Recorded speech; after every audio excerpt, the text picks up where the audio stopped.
Šiandien vėlgi aš ir tiesiog tema apie bendravimo lygmenis vadinasi. Apie 4 pagrindinius bendravimo lygmenis, ką verta būtų žinoti ir kaip juos atskirti tuos lygmenis. Šiaip iš esmės šiandien kažkiek tai pabrėšiu apie ką tai yra ir daugiau apie tai papasakosiu. Vadinasi, kaip žmonės, kodėl vienaip susikomunikuoja, o kiti kaip ir negali kažkaip tai susikalbėti, nes iš esmės yra skirtingi bendravimo lygmenys. Didžioji dauguma komunikuoja fizinėme lygmenyje. Vadinasi, fiziniam lygmenyje tai vyksta tokios kalbos kaip pletkai, kaip apšnekėjimai kažkokių tai kitų žmonių, aptarimai ir panašiai ir taip toliau. Tai yra pats žemiausias lygmuo, kuriuo žmonės dažniausiai komunikuoja. Vėliau, kada žmogus įgyja tam tikrų komunikacinių įrankių, jisai keliauja bendravimo lygmeniu kažkiek tai aukščiau. Aukštesniam lygmenyje gyvena jau tokie žmonės, kuriems jau ir emocinis kažkoks ryšys yra svarbus ir jau jų komunikacija yra daugiau pažindinimo vienas su kitu. Tai va tuo ir skiriasi tie lygmenys. Pirmajam lygmenyje yra kalbama apie išorinį pasaulį, nes tai yra išorinis pasaulis, fizinis lygmuo. Vėliau yra emocinis pasaulis, vadinasi, daugiau yra skiriama dėmesio vienas kitam, vadinasi, vienas su kitu pažindinimasis.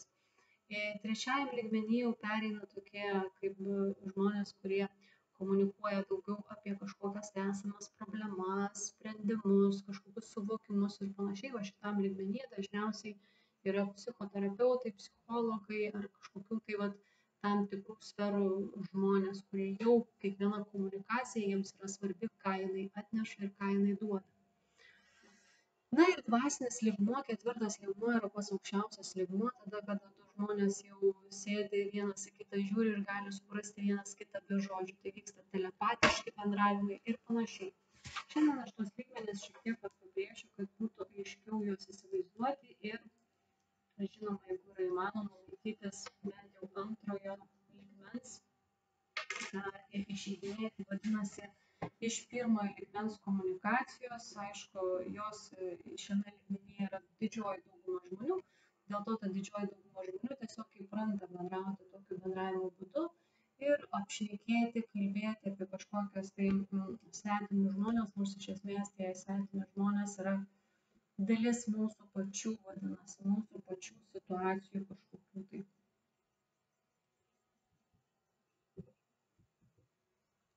Kitas dalykas, pirmajam lygmenyje dažnu atveju gyvena žmonės, kurie nusimeta nuo savęs, tarkime, kažkokias tai situacijas, apšnekėdami kažką tai kito, jie jaučiasi kažkiek tai galbūt ir geriau bent jau tuo momentu. Ir šitas lygmuo, jisai būtent yra apie tai, vadinasi, ieškojimas kitų kaltų, ieškojimas kitų kažkokių tai, kad jie yra kažkokie tai negeri, netinkami, žodžiu, kažkas su jais yra ne taip, kažką jie padarė, žodžiu, ir panašiai. Tai pirmas lygmuo, jisai yra konkrečiai apie tokį momentą ir tiesiog atkreipus dėmesį, kad komunikacija dažnu atveju gali vykti apie šį būtent lygmenį.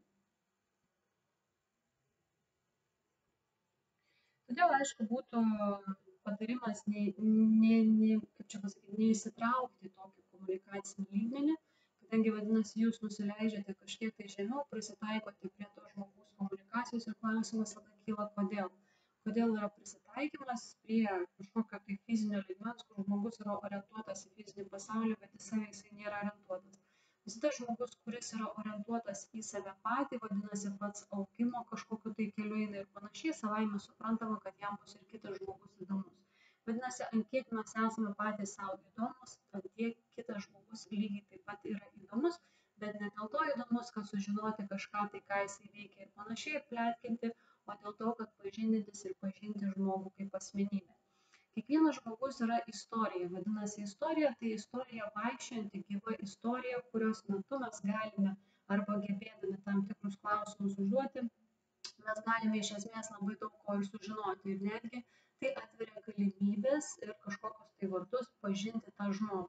Savaime suprantama, kartais žmogus neužduoda tokių klausimų kitam žmogui dėl to, kad jam neįdomu. Iš esmės, kai kuriems yra žymiai patogiau ir geriau galvoti, kad kitas žmogus neva kažkoks ten, blogas, negeras, ką jis padarė, nes tuo metu automatiškai žmogus pats pakelia aukščiau to žmogaus, kurį jisai apkalba. O kalbėjimas ir yra tas, kad pats žmogus jaučiasi iš esmės nekaip savyje gerai, dėl to jisai ima tokius sprendimus, kaip, tarkime, apšnekėti kažką tai kitą, kad bent jau pačiam kompensuoti kažkokią tai vidinį deficitą. Toliau, aišku, einant, kad tai prantate bendrauti su žmonėmis, kurie iš esmės bendrauja visai kitame lygmenyje, mes mokomės su tai žmonėmis komunikuoti būtent tame lygmenyje. Ir taip gaunasi, kad mes automatiškai susitapatiname su tokiais žmonėmis ir vadinasi, mes augame kaip asmenybės. Tie, kurie nori būti fiziniam lygmenyje, palinkėkite sėkmės, lai jie tenai ir būna ir tegul gyvena savus gyvenimus. Tai va, komunikaciniai lygmenys, kaip ir aš daugiau nieko nebrėžiu, tai yra fizinis lygmuo, emocinis lygmuo, mentalinis lygmuo ir dvasiniai lygmenys. Fiziniam lygmenyje, aišku, šnekos yra apkalbos.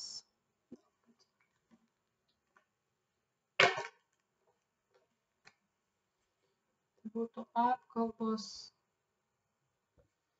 kitų žmonių gyvenimai.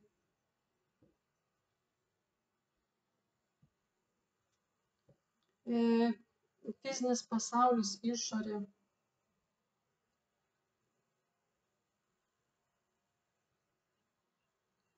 Šitame lygmenyje žmonės nėra besigilinantis į save kaip asmenybę, jie nėra paieškoje. Dažniausiai šitame lygmenyje viskas sukasi būtent aplink tokį lygmenį kitų žmonių gyvenimai, situacijos, pletkai, ten žodžiu ir dažnu atveju, ar tu girdėjai, ar tu matei, kaip ten, matei, ten ta pasakė tą, ten pasakė tą, ten va taip pašnekėjo, va čia ir žodžiu, va čia yra apkalbos, va šitas, ar tu matei, aš tiesiog jau rodau tą momentą, kad žodžiu, būtent yra apie tą lygmenį. Emocinis lygmuo čia dažniausiai jau tokie gyvena daugiau emociniam ryšyje, kam yra svarbu būtent ta emocija, tas kažkoks tai pojūtis ir panašiai. Tai dažniausiai būtų klausimai, kaip tu jautiesi, kas tau patinka, jau čia toksai, tarkime, pažinimas, kas tau patinka, kaip tau pavyko tai pasiekti, pavyzdžiui, kaip tau pavyko tai pasiekti. Žodžiu, jau einama yra į tarpusavio santykį ir suderinamumą kažkokį. Tai yra emocinis lygmuo. Tarp kitko, emociniam lygmenyje gyvena ekstrasensai.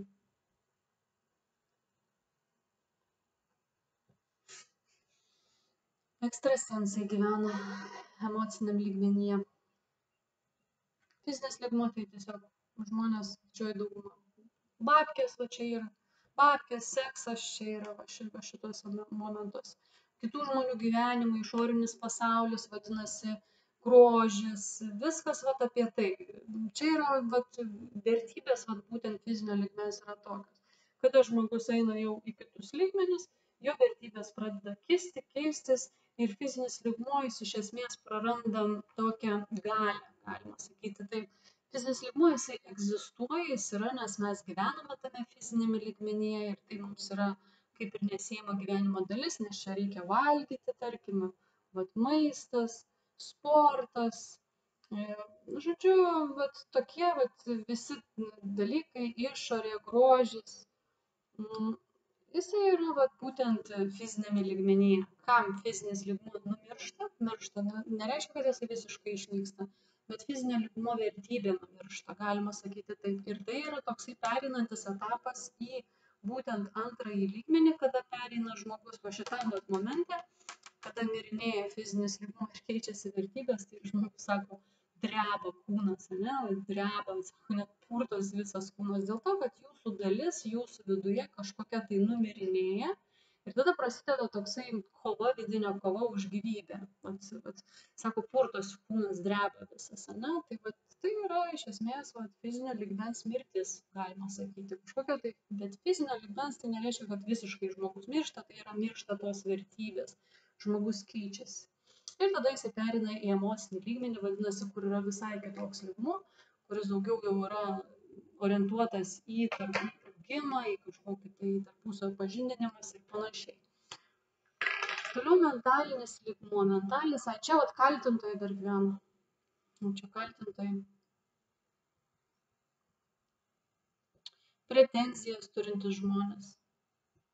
Nu, vat, pretenzijos. Viskas čia yra fiziniam lygmenį. Kai tik tai jūs išgirstate tokias frazės, o tu man ten padarei tada, ten kažkada, tai tu buvai ten pas mane atėjus ten tada ir man kažko tai nedadavėjai ten, žodžiu, nedamaitinai, nedavalgiai, netidavėjai ten dar kažko, tai čia yra pretenzija. Viskas, kas yra susijęs su praeitimi, kur žmogus yra neatleidęs kažkam, tai dėl kažkokių priežasčių yra pretenzija. Pretenzija gyvena fizinį lygmenį. Taip, dabar kylame mentalinį lygmenį. Mentalinis lygmuo tai yra mokytojai, psichologai, vedliai. Jų iš esmės va šitam lygmenyje, kodėl va šito lygmens žmonės negali turėti santykių arba komunikacinio ryšio su fizinio lygmens atstovais. Dėl to, kad visiškai yra kita komunikacija ir va šitam momente, šitie va dar iš šito modelio, dar jie gali sugyventi. Bet jeigu žmogus yra trečiajam lygmenyje, kuris gyvena jau mentaliniam lygmenyje ir jo komunikacija yra mentalinio lygmens, su fizinio lygmens komunikacija jie gyventi negali. Nes mokytojų ir psichologų arba būtent tame lygmenyje gyvenančių žmonių komunikacija visiškai yra kita. Jų tikslas yra mokyti arba pamatyti tam tikrose situacijose kažkokį tai augimo procesą. Jeigu vadinasi iš fizinio lygmens ateina pas mokytoją arba psichologą kažkoks, tarkime, pacientas, klientas ir panašiai, savaime suprantama, psichologas jisai kalbės, analizuos situaciją. Tai kiekviena situacija to žmogaus čia iš fizinio lygmens jam yra kai situacija, kurią reikia ugdyti, spręsti ir iš to kažką suvokti. Dėl to čia yra mąstymas visiškai kitas. Ir kada žmogus mąsto būtent taip, jisai nebegali mąstyti taip. Čia tas pats, kas būtumėt 10 klasėje ir 2 klasėje. Na, jeigu jūs jau mokote 10 kursų kažkokių tai mokymų, tai savaime suprantama, jūs nebegalite mąstyti kaip antrokas. Tiesiog tai yra neįmanoma. Tai nereiškia, kad čia žemiau aukščiau kažkas, bet iš esmės yra ir žemiau ir aukščiau, nes čia yra žinios. O čia dar žmogus, kuris neturi žinių šitų. Dėl to jis ateina pas tą prašyti tų žinių tam, kad jisai įgytų tų žinių. Ir tas žmogus, jisai jau santykių kurti, jisai net negalvoja šitam lygmenyje. Jo yra, kaip sakant, mąstymo būdas, kaip spręsti tą situaciją, kaip žmogų nešti kažkokią tai informaciją ir panašiai. Tačiau šitas faziavimas būna kartais jisai biškai užsiparina šitame visame ir pradeda painioti todėl. Aiškinti santykius, kokius ten, pavyzdžiui, su mentalinė lygmens.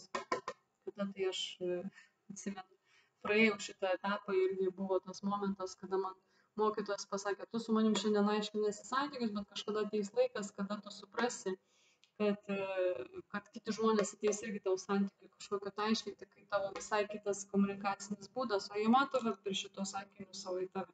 Žiūri jie ir jiems būtent tas komunikacinis lygmuo, kaip ten spręsti kažkokį santykį, kur kažkada ten prieš 5 ar 10 metų kažkas ten nutiko. Pretenzijos, kažkokia pretenzija. Pretenzijos sprendimas yra labai elementariai. Kodėl jaučiu pretenziją ir noriu išsianalizuoti tą pretenziją. Tai būtų asmeniškai klausimas tada, kada žmogus nukreipia dėmesį į save ir tada jis analizuojasi savo situaciją kažkokią, o ne kažkokius savo pretenzijos dalykus ar dar kažką užvietinėja kažkam tai ant kitų ir sako, ta netokį, ta pasakė, ta nepasakė, trečia pasakė, ketvirta pasakė, tu ten to nepadarėjai, kažkada tai vyno neiškepei, ten kambarį nesutvarkei ir panašiai ir taip toliau. Čia yra būtent čia yra fizinis lygmuo. Tai jeigu tik taip išgirstat moterį ar ten dar kažką kalbant, tokį žinokit viskas. X fizinis lygmuo. Komunikuoti nereikia. Ir dvasinis lygmuo, vadinasi, dvasinis lygmuo yra pats fainiausias, kada žmonės susitinka ir jau kalba širdis į širdį, vadinasi, ir tada jau ten, kaip sakant, jau yra visai kitoks santykis ir ryšys.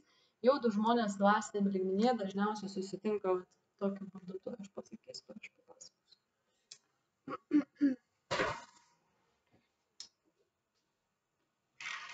Tai atskirkite tą manierą tokią, kur ten, tu matei, tu girdėjai, ten tas tą nepadarė, ten padarė.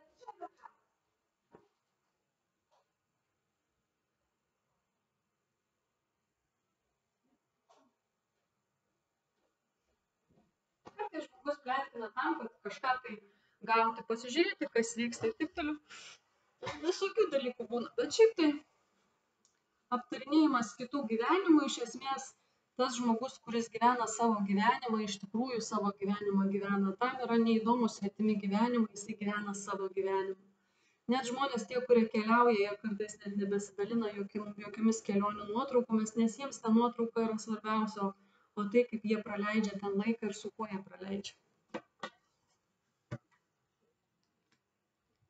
Tai čia tokie.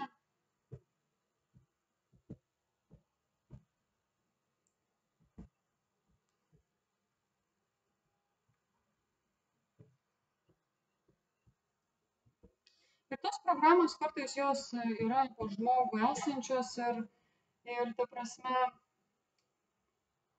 kartais žmonės taip elgiasi, kad emocijas kažkokias atriginti ir panašiai, kažkokias audras sukelti, kažkokias manipulacijas daryti. Čia iš esmės yra vienas iš būdų būtent fizinio lygmens pletkai kažkokie tai, kad neva kažką tai įsaudrinti. Nes kartais žmonėms ramybė jiems užknisa ir tada jie pradeda kažkokias tai bangas kelti, nes kažkas, kad vyktų intrigos, galima sakyti.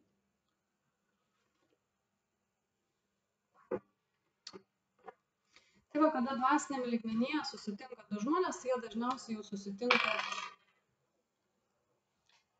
ir vienas, ir kitas yra dvasiniam lygmenyje.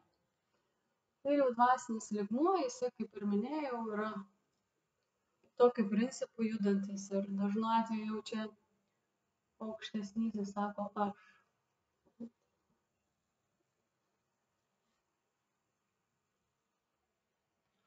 Dvi atskiros asmenybės.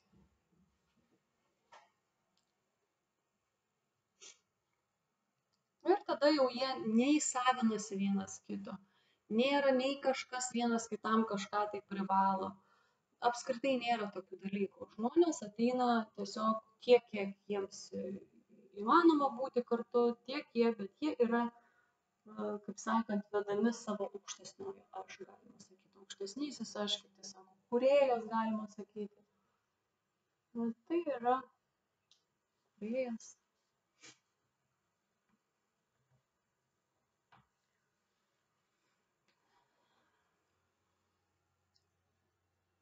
Tai yra du žmonės, visiškai du žmonės, be jokių vienas kitam ten, tu privalai, tu kažką padarei ten, čia nėra tenai tokių dalykų. Čia du atskiri žmonės, kurie supranta, kad visiškai jie yra vienas kitam nepažįstami, svetimi, galima sakyti taip. Ir jie ateina tiesiog dalintis savo bagotumais. Bagotumas tai ką jie turi.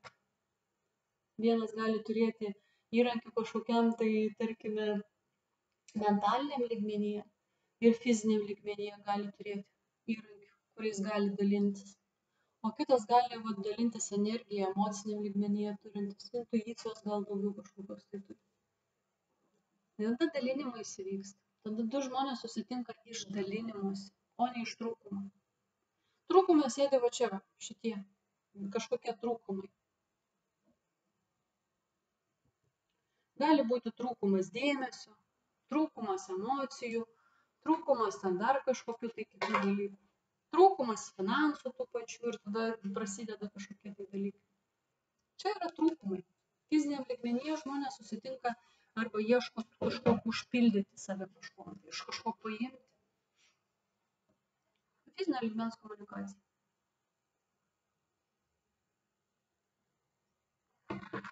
Todėl, aišku, mokytis komunikacijos tai yra vienas iš dalykų, kada jūs pradedate komunikuoti su žmonėmis, kurie mąsto kažkaip tai panašiai. Tarkime, ne tai, kad panašiai, bet jie gyvena kitam komunikaciniam lygmenyje. Ir tas, kuris nėra įgudęs komunikuoti kažkaip tai kitaip, savaime suprantama, kad jis komunikuoja taip, kaip jisai yra išmokytas kadaise. Tarkime, šeimoje išmoko, tai buvo komunikuojama, niekur nesiugdė, nesimokino, knygų neskaitė, tarkime, į kursus nėjo ir panašiai, savaime suprantama, kad komunikacija bus lygiai tokia pati. Ta prasme, aptarinėjimas kitų žmonių, kas kur kiek, ko padarė, tada įdomu, kas ką veikia, kodėl veikia. Tai yra pirmojo lygmens žmonės. Tie, kurie gyvena, kaip ir minėjau, mentaliniam jau arba mentaliniam arba emociniam lygmenyje, tada jau jų yra visai kitoks mąstymo būdas, modelis pas juos yra jau visiškai kitaip smegenys bedirbančios ir dirbti kažkaip tai kitaip jos negali. Jūs gali matyti situaciją kažkokią, kad taip vyksta, bet pats žmogus jau jisai gali kažkiek pamėgdžioti, bet jisai nesirenka to gyvenimo būdo, nes tai yra tiesiog neįmanoma. Neįmanoma pasirinkti to gyvenimo būdo, jeigu žmogus jau gyvena, jisai trečiajam lygmenyje, jisai nusileisti čia gali trumpam, bet tai bus trumpas etapas, 5 minučių, 10 minučių ir vėl jisai grįžta į savo būtent būseną, į savo vietą, kaip sakant. Nes čia galima šiek tiek pakomunikuoti, pamėgdžioti, parodyti, kad, tarkim, pasižiūrėk, ką tu darai ir panašiai.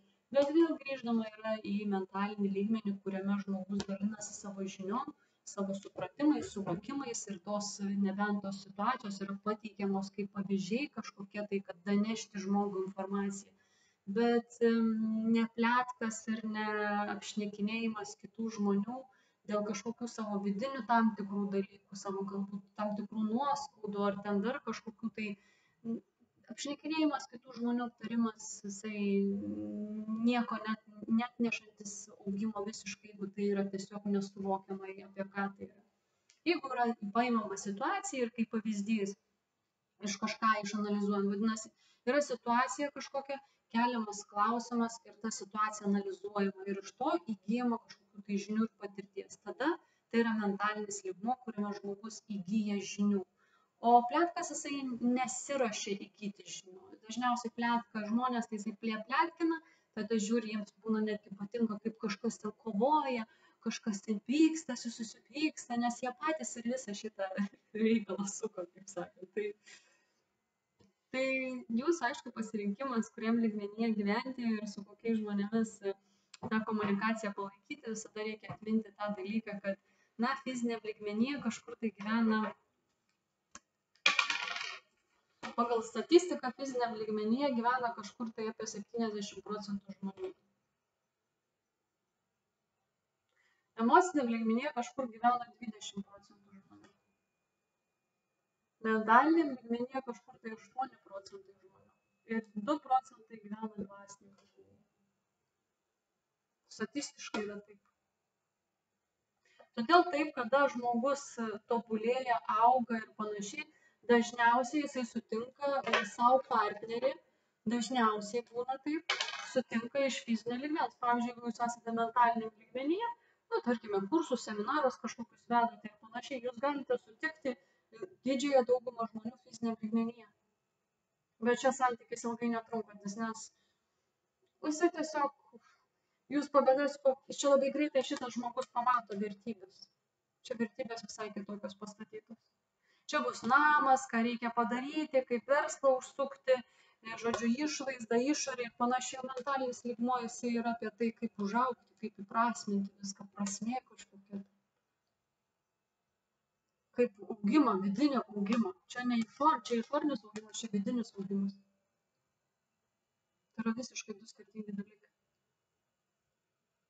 O jeigu dar žmogus, jisai jau yra dvasiniam lygmenį gyvenantis, tai va šitas santykis, va šitas tiesiog yra visiškai neįmanomas.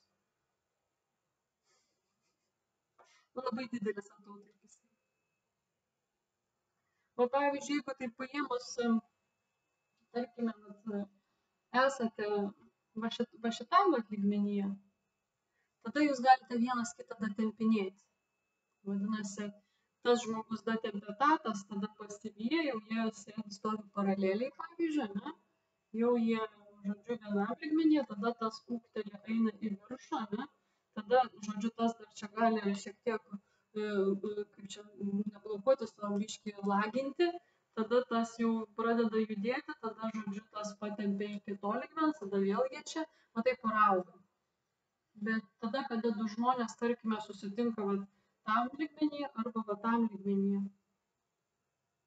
Arba šitam lygmenyje, arba, tarkime, arba va šitam lygmenyje. Ir tada jie kartu eina. Tada tai dar įmanoma. Bet va čia sudėtingi jau santykiai. Vertybės visai kitos. Šitas žmogus, jisai daugiau eis į savianalizę, į vidinį kažkokį tai dalyką, į žinias, į mokymąsi ir panašiai, o šitas jisai gyvena visai kitose dalykuose, ilgainiui bėgant, šitas paleidžia va šitą. Nu, tarkime, va tas paleidinėja tada fiziniam lygmenyje gyvenantį žmogų, nes vertybės visai kitos. Ir mes galime pastebėti, va, pavyzdžiui, ir tą patį šnekant interesai kažkokie. Čia vat yra ir interesai sužaidžia.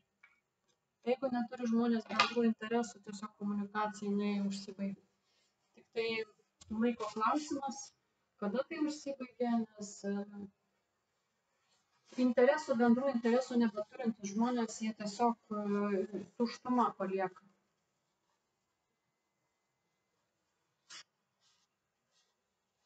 O interesas visada vienas prie kito pritraukia. Bendri interesai vienas kitą žmogų traukia ir tada jie šneka apie interesus, apie augimą kažkokį tai ir panašiai. Ir tada tie du žmonės eina sekimo keliu. Ir interesas. Ir interesai vienas kitą žmonės augina. Jeigu neturi du žmonės bendrų interesų, tiesiog komunikacija negali būti, jeigu nėra bendrų interesų. Jūs nebent galite aukoti savo laiką dėl to žmogaus, kad neva tuos interesus, kito žmogaus interesus patenkinti kažkur. Nu, tarkime, ne tai, kad patenkinti, bet pašnekėti tą kalbą, kurią būtent šneka tas žmogus. Bet ilgainiui bėgant, kad tas žmogus yra mentaliniam lygmenyje, jisai vertina ir savo laiką, gyvenimo laiką. Jo vertybės visai kitokios. Tai čia vat atsakymas gal tiems, su kuriais nėra komunikacijos ir jos negali vykti tos komunikacijos. Kartais žmogus sako, kodėl nebendrauja, kodėl nekalba, dėl to, kad nėra nieko bendro, interesų nėra bendrų. Todėl ir nėra komunikacijos, jinai negali vykti ta komunikacija. Tokiu atveju tada prasideda erzuliai, erzinti gali kažkas ten taip toliau ir žmonės kartais gyvena vienas su kitu, vienas kitą erzindami, bet iš tikrųjų kartais net netkreipia dėmesį, bet tiesiog interesų nebėra.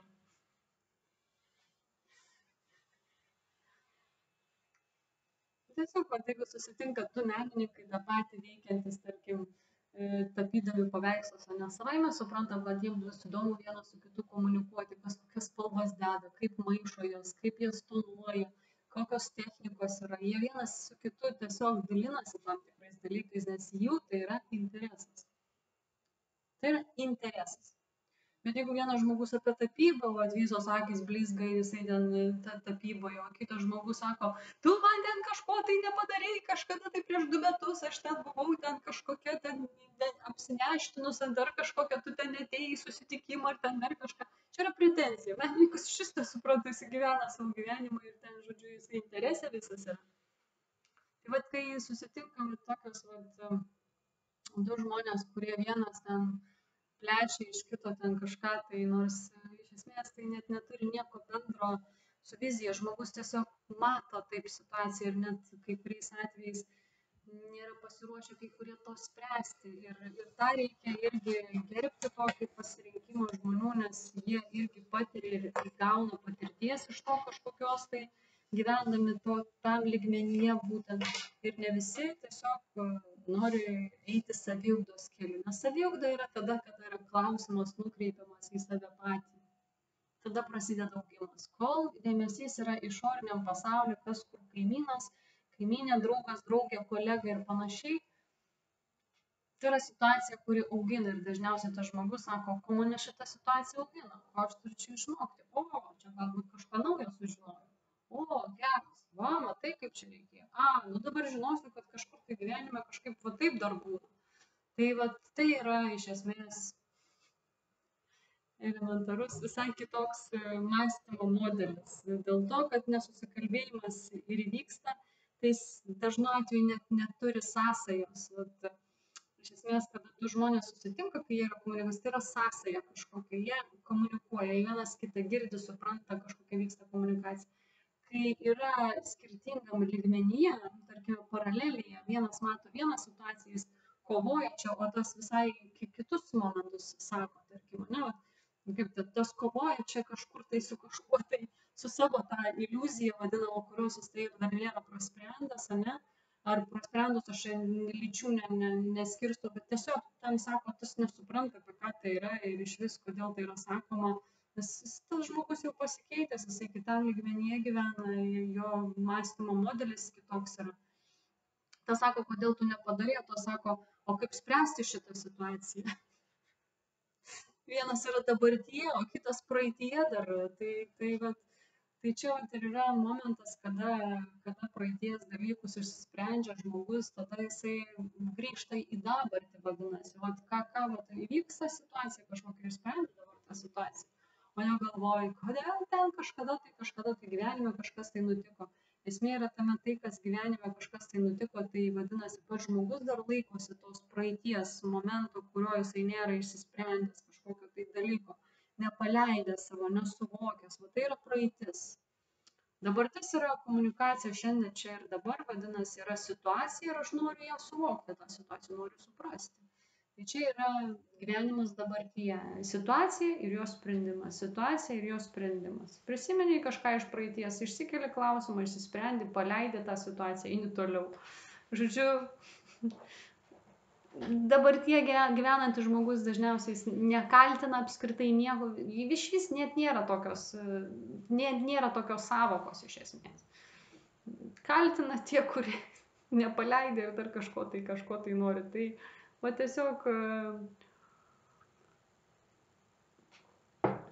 visi dalykai tokie yra jų pačių esminiai dalykai ir aš kalbu būtent tiems, kurie susiduria su tokiais žmonėmis, nes jų yra tikrai didžioji dauguma žmonių, aišku, žmonės sąmoningėja paskutiniu metu labai ir jie užsiema ir saviugdom, ir meditacijom ir panašiai, ir jų vis daugėja ir mes, kaip sakant, vieni su kitais palaikom tos ryšius ir panašiai. Bet ta prasme yra didžioji dauguma tų žmonių, kurie nesiruošia nieko daryti ir taip ir reikia. Kaip sakoma, taip ir reikia, taip ir turi būti.